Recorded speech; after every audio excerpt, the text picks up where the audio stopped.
Well, hello and welcome to this week's Coffee Club. Myself, Robert Grieve, and with the intrepid Bill Leckie, who is just back from his travels. Bill, tell us all about it. You've just been back from the Sahara. We'll come to Celtic Rangers in a minute.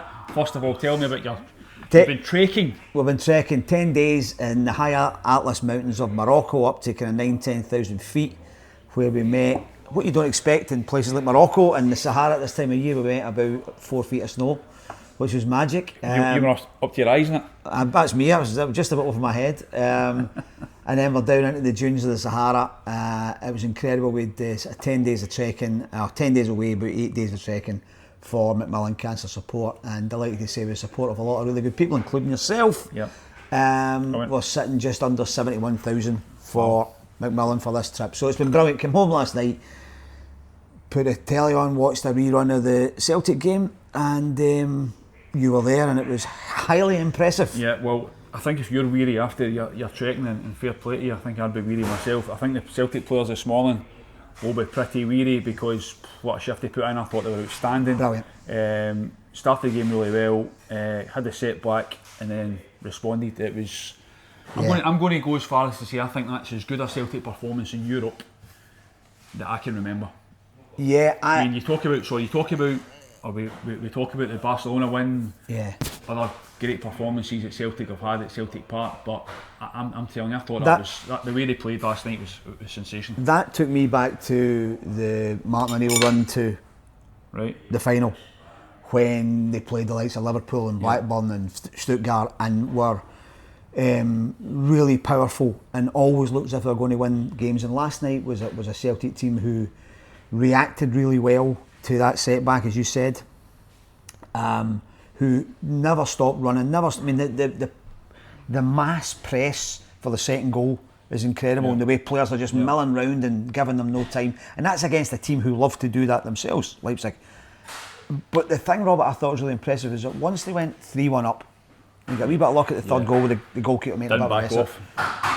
But they didn't go chasing 4, 5, 6. Yeah. They were really mature and kept the ball controlled.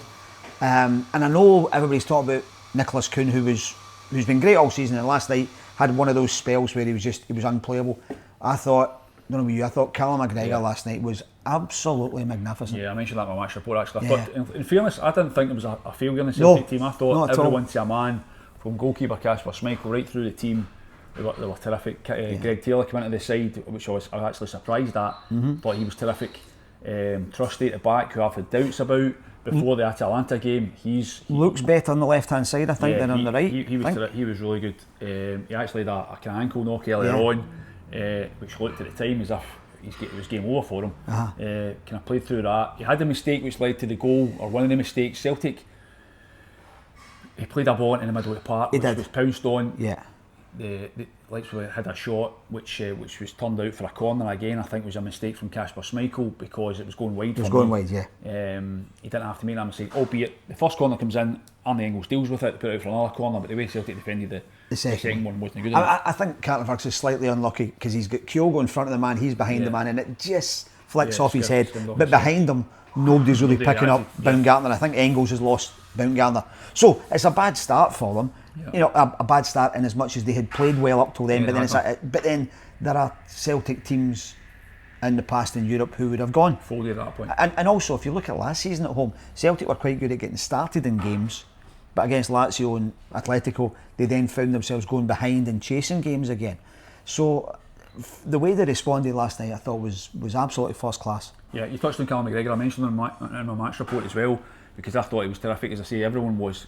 Hatate as well. Yeah. I think he's getting back to his best. But Callum McGregor, I mean, he's been terrific this season. Do you know, we use phrases like Rolls Royce and metronome and all that kind of stuff, but the guys in the middle of the park. I thought he took it to a different level in terms of calmness, availability. He's allowing Engels and Hatate to go and run, and he's just he knows instinctively where to be and what to do with the ball. He's never hurried into anything. He sets a lovely tempo for the rest of the team. He was just a guy. It doesn't matter what level you're playing at. If you're playing a football team and you had a guy with his mentality, you would just feel so secure, wouldn't you? Yeah. There was a point earlier on in the game at nothing each when Celtic had the ball deep at the corner flag, They tried to play out, they couldn't, and it came to McGregor, and he could have been forgiven just for kind of shelling it up the line, just to get out. Yeah. No, he never. He turned back inside and he played a little risky-ish pass inside, and Celtic came out the other side. And Brendan Rodgers kind of stood applauding, and you're thinking, that's a change. You know, that's a different way of going about things for Celtic, and that's why they're going to, I think, get better and better. Well, it's interesting because while you're away, obviously you weren't here for the morning after the Dortmund game. Yeah. And Roger and I were talking about it, and we were thinking, how does Celtic respond to this? Is this them back in their box after winning 5-1 against Slovan? Is this where they actually are? Yeah. And I think the response since Dortmund has really been tremendous. I know Brendan Rodgers doesn't admit it, but they certainly had a slightly different attitude when they went to Atalanta. They played very well, they got the draw. And then in the for instance, the semi-final against Aberdeen, they were just magnificent at the weekend from what I've seen of it. And then last night they were very mature, very, very, very grown-up team, and that looked like a team who can actually say, yeah, we're having a good shout here. We're not holding on to other teams.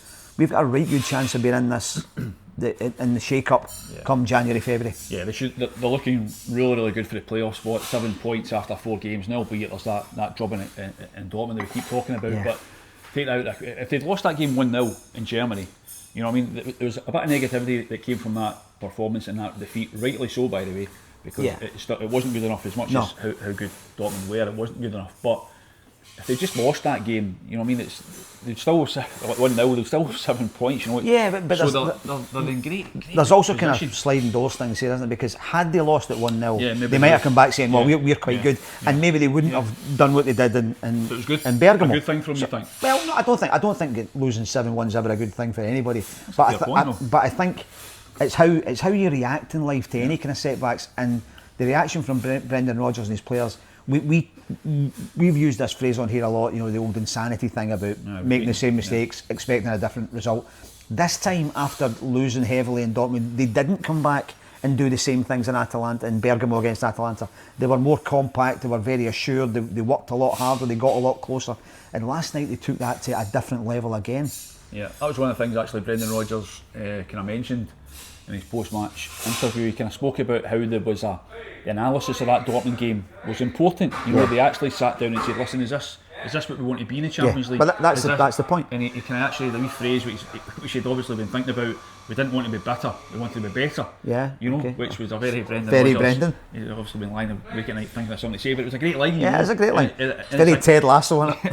I wouldn't go that far, but it's a good point, like deal with what happened there. Absolutely. Learn from it and kind of react in the right way. We all know that Brendan's very big in his psychological impact on himself and on other people, and that's a great thing. It's that you can't change what's happened.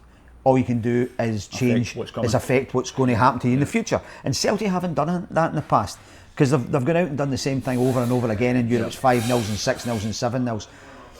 And they've come back this time, and it's as if they've gone, okay, it's taken this long, we're now going to have a look at ourselves, and we don't want to have this reaction against us every time. Yeah. And it's as much that when Brendan Rodgers came out with that stuff before the game in Bergamo, saying people were storing up all the criticism, which I thought was nonsense. Yeah. But it showed where he was at, and he's saying, I don't want this to happen again. Yeah. He maybe used those phrases deliberately so his players got a bit wound up.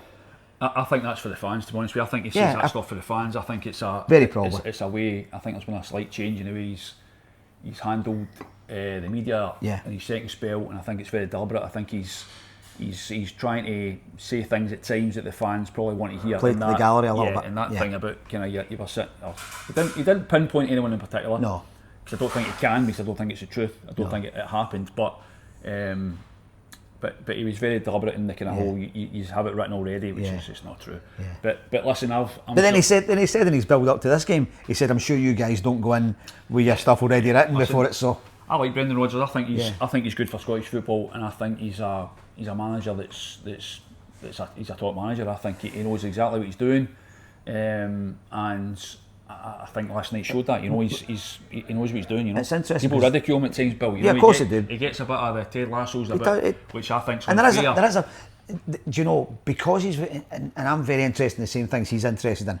In the use of words and pictures and phrases, and I think he I've studied a thing called NLP, neuro-linguistic programming, and I think he's done the same kind of thing, because you can hear a lot of the things he says and a lot of the ways he mirrors how other people are looking at him, and I like that. I like the fact that he's gone a bit deeper and studied things. But this time last year, an awful lot of people, probably ourselves included, were saying, has he done the right thing coming back? Is this the wrong thing to do, to come back and try and rekindle what he's had before? I think if anything this season, he's better than first time round. I think they're a better team than the one he had first time round. What has happened for me is that the results, the Leipzig performance has happened because Brendan Rodgers basically convinced the board that the way they were going about it wasn't the right way to go about it. Yeah. And he changed it. He won. The battle that was going on there between board and him, he won. He lost it the first time round and ended up leaving. Exactly right. He certainly didn't win it. You know, the whole kind of, when I don't think I can influence things here, then it's terminal and I'm off, and that's what happened. This time he won. Now, however he did it, I think the board have come with him, but they've got the players in that he wanted. They've gone to the structure that he wanted to buy better, to be better. Yep. And this is a consequence of it. Yeah, absolutely. So for me right now, Brendan Rodgers is holding all the aces. Yeah. He is, these performances and results against the likes of Leipzig show that by spending the money that he spent, and not overspending, Celtic are still cash rich. Yeah. That this is the benefit of it. Yeah. And here's the thing, Celtic, if they get through to the knockout stages, it's more money. Absolutely. A tremendous amount of more money. I don't know exactly what the figures are, but you're talking high millions for to get to the playoff round. That obviously takes it to another level. So domestically, I mean, they're now putting so much ground between themselves. Playing a different sport to the rest of the teams in Scotland right However, now. over the last few years, that's been the case for a long time now in Scotland. They've been miles ahead financially in football terms, but when it comes to Europe, they've still been second division. Now they're challenging, they're knocking on the door to be in that top 16 of Europe, which takes a bit of doing, and that hasn't really happened since, they've been in knockout rounds since then, but since Martin O'Neill, they haven't had a manager who's done what you've just said there, who's taken a grip of the club and said, this is how it's going to be done, and if you want me here, this is how we do it. And he's really starting to stamp his mark on it. Because one of the key things for me last night as well was that when he had to meet you, they're talking about there wasn't a drop-off in performance in the last 20 minutes of the game, which we've seen so many times down the years with Celtic and other teams, that they do well to a certain extent, and then when they turn to the bench, they're bringing on younger guys, and it kind of, the levels drop, the intensity drops, and they end up losing a couple of goals or a goal late on, and it goes pear-shaped. Last night he was turning to his bench and bringing on a £6 million striker, But the revelation for me last night, which I just didn't see coming, and I know it's only a cameo, was Yang. Yeah, he was good when he came on. Now, Nicolas Kuhn was sensational, and he has been all season, and it just shows the power of a good pre-season, etc., and full health, etc. But Yang came on. I thought Yang was, he was so far out he's fallen off the end of the official team picture. And he came on last night, and I thought he looked tremendous. And there's a big show of trust from your manager. You could bring on James Forrest, and but he's gone, no, on you go, son, I'm ready for you.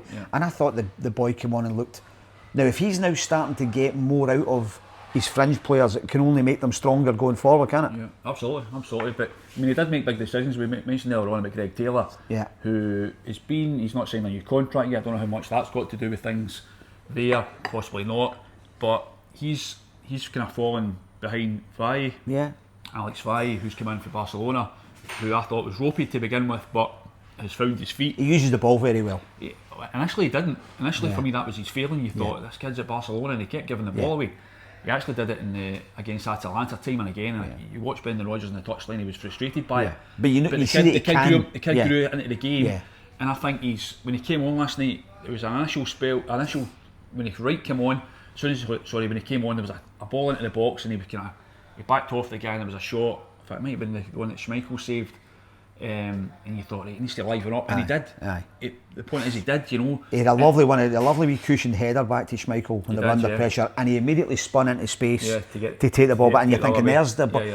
But we've spoken before on here about Greg Taylor, right? Now, whatever Greg Taylor's limitations, whatever his ceiling is as a player, whenever successive Celtic managers have brought in somebody to challenge for his shirt, he's always lifted himself. Now, I wonder whether this season might be the one where he says, you know what, I'm not signing this contract, it's time for me to go and do something else. But at the moment, yet again, whenever somebody's challenging him for that shirt, he's saying, no, it's mine, I'm having it. Yeah, I think, listen, I don't know what Greg Taylor's asking for financially. I don't know what he could be asking for something that's bang out of order. I would be surprised if that was the case, in all honesty.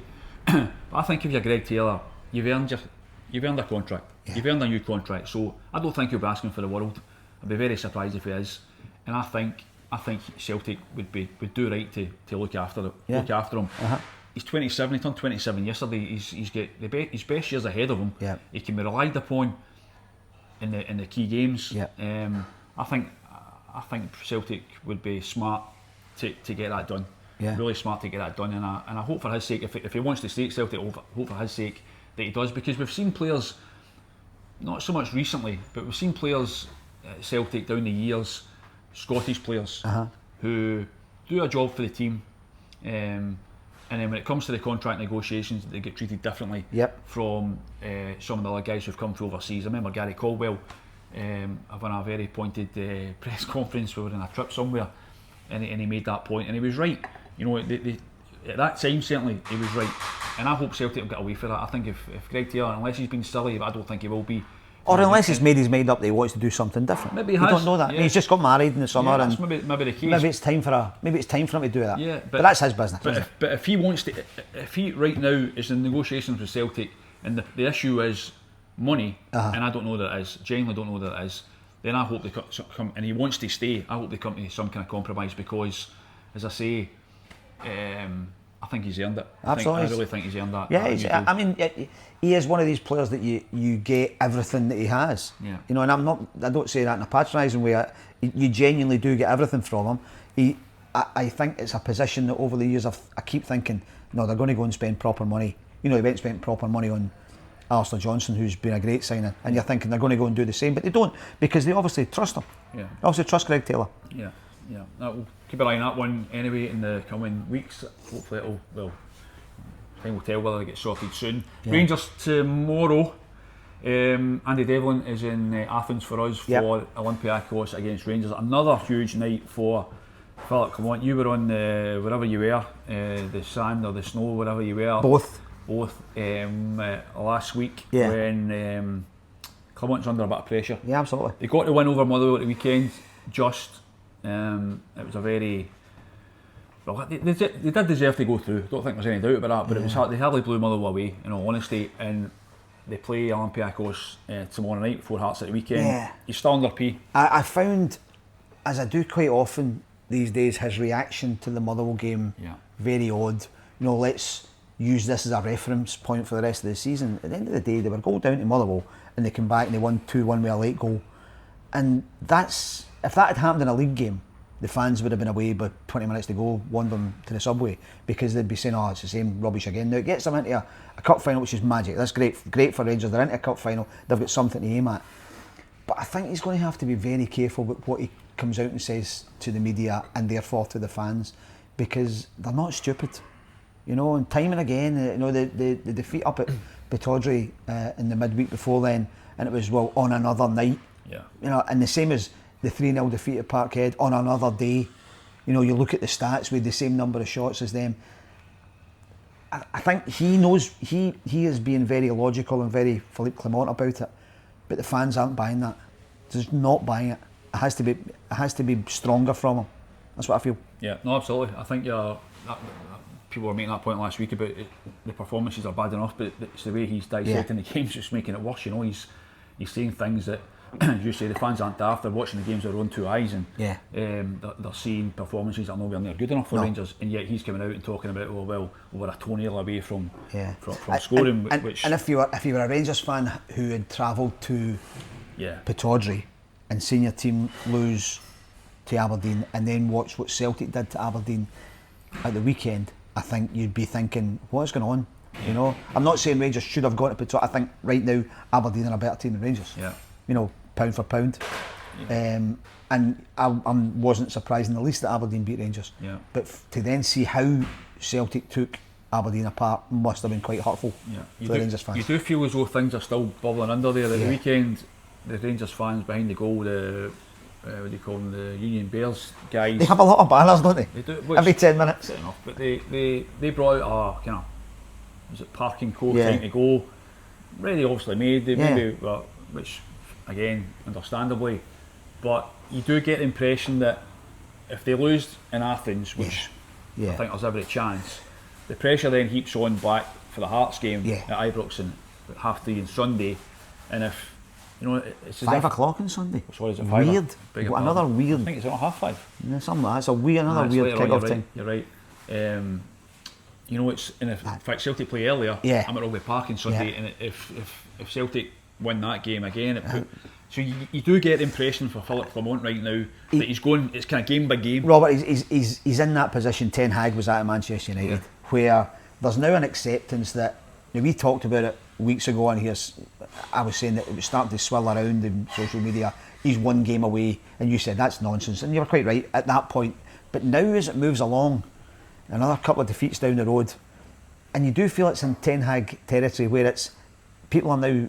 It's almost an accepted wisdom that one more defeat, and they'll have to make a decision. I'm still not sure what that decision is, because a bit like Manchester United, the problems at Rangers go far, far deeper than just who the manager is. Yeah, that is true. But as I've said countless times, directors, chairmen, chief executives don't fire managers.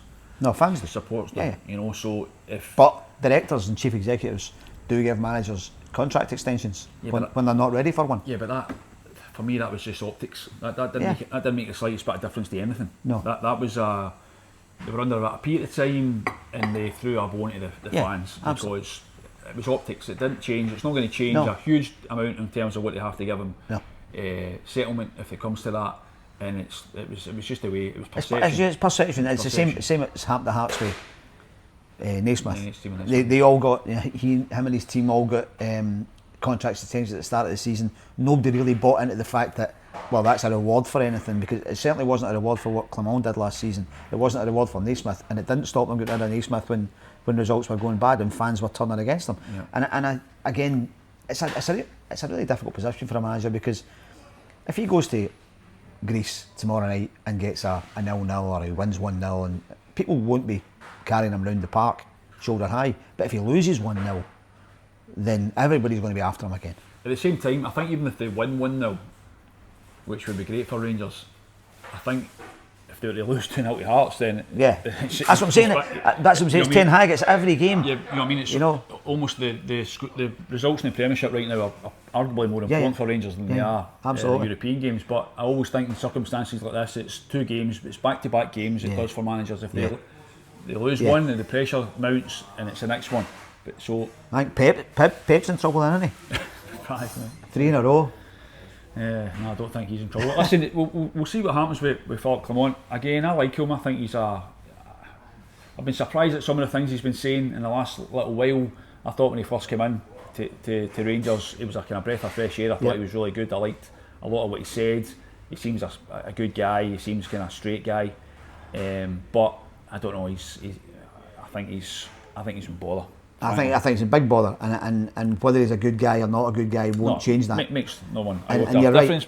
And you're right. I think if Thursday night and Sunday go badly, they've got a decision to make. But then whenever they go down the next road of 2 defeats in a row, then they've got a decision to make. But then who at Rangers is going to make a decision?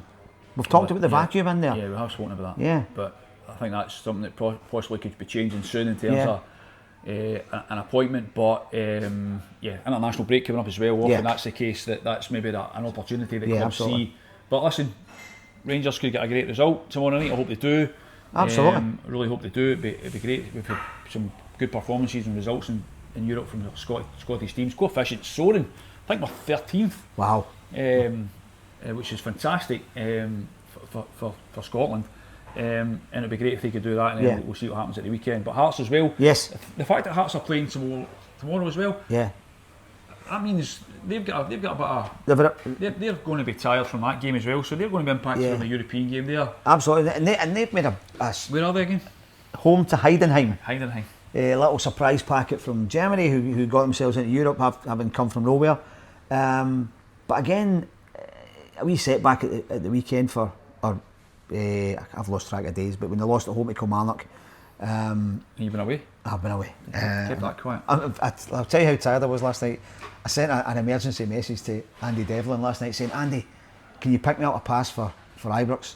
I can't get into the game on Thursday night. And he said, the game's in Greece. I went, so it is. Thanks very much.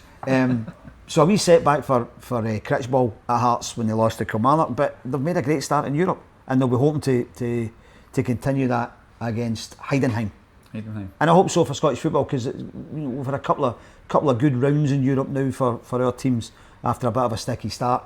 And it'd be brilliant if we could go through the week again unbeaten. It would be magic for the three teams. I've not seen much of Hearts actually since Neil Critchley's come in, but by all accounts, he's doing the right things. There's signs there that Hearts are going to be. They're playing more football, I think. Improving, you know. They're moving the ball a bit quicker. I think they're getting the fans a bit more engaged in the way they're playing. They've scored some good goals, but again, still a bit vulnerable as they showed against Kilmarnock. Yeah. Well, you still vulnerable?